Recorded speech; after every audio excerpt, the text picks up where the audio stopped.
For decades, Andrew Mountbatten-Windsor has carried a reputation that many people say was built on entitlement, arrogance, and a belief that normal rules did not apply to him. Staff stories, public controversies, rows over privilege, and that famously defensive attitude have followed him for decades. But one private moment, later described in a best-selling royal book, may explain his image better than any headline ever could. It happened during a lunch meeting at Royal Lodge. There was a guest in the room, a respected American media executive, and Sarah Ferguson was there as well. What allegedly came out of Andrew's mouth left that visitor stunned. We will get to the exact words in a moment, because they were not just rude, they were shockingly personal. Today we are looking at the alleged insult aimed at his former wife, why it caused such a reaction, and why so many royal watchers say it fits a much bigger pattern of behaviour. The claim comes from Tina Brown in her book The Palace Papers. Brown is not some random source repeating palace gossip. She has spent decades covering the royal family and speaking with insiders. In her account, this took place in 2015 at Royal Lodge, while Ferguson was having lunch with a US media executive. According to Brown, Andrew walked into the room, looked at Ferguson and said, "What are you doing with this fat cow?" That's the remark that has continued to shock people. Not only because of the words themselves, but because it was reportedly said to her face in front of a guest in the middle of a lunch meeting. The executive was said to be stunned by Andrew's behaviour and reportedly described him in extremely blunt terms afterwards.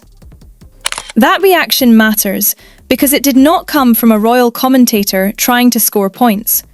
It came from someone who simply witnessed the exchange and found it appalling. And this was not an insult thrown at a stranger. It was directed at the mother of his children, a woman with whom he had maintained an unusually close relationship long after their divorce. Andrew and Ferguson separated years ago, yet remained tied together in a way few royal ex-couples ever have. They lived under the same roof at times, supported their daughters together, appeared together publicly, and often gave the impression they were still a team in some strange, unofficial sense. So a story like this really makes you wonder, what was life like behind closed doors? There is another layer to this. Ferguson had publicly spoken about her struggles with weight, emotional eating, and self-image. In a 2015 interview on The Today Show, she said food had become an addiction and that she used it to suppress difficult feelings. She describes trying to cope with painful headlines and personal pressure by eating. So if the allegation is true, Andrew was not making some random joke. He was targeting an insecurity she had openly discussed. This comment was not harmless banter. It was cruelty. Of course, Ferguson herself has never been free from controversy.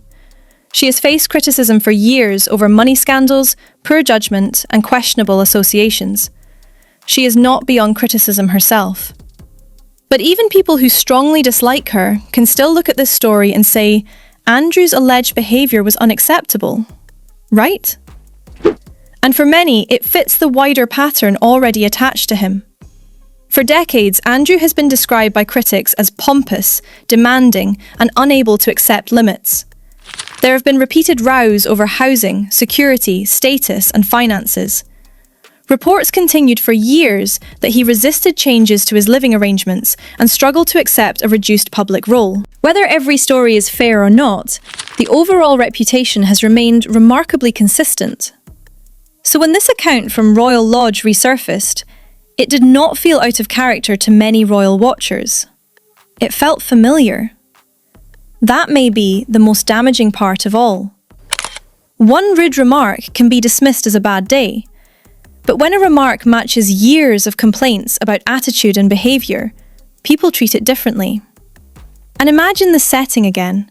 A lunch, a guest in the room, a chance to be charming, polite, welcoming. Instead, the allegation is that he chose humiliation. That is not strength. It is not wit. It is not confidence. It is simply bad manners wrapped in rank. The story has also returned to public attention as Ferguson keeps a lower profile amid renewed scrutiny connected to Jeffrey Epstein-related documents and calls from some US lawmakers for testimony. She is not required to appear and has essentially vanished from the public eye. So what do you think? Was this alleged insult a clear glimpse into Andrew's real character? Or just one ugly moment from a very messy royal history? Let me know in the comments. And if you enjoy direct royal coverage without the sugarcoating, make sure you subscribe for more.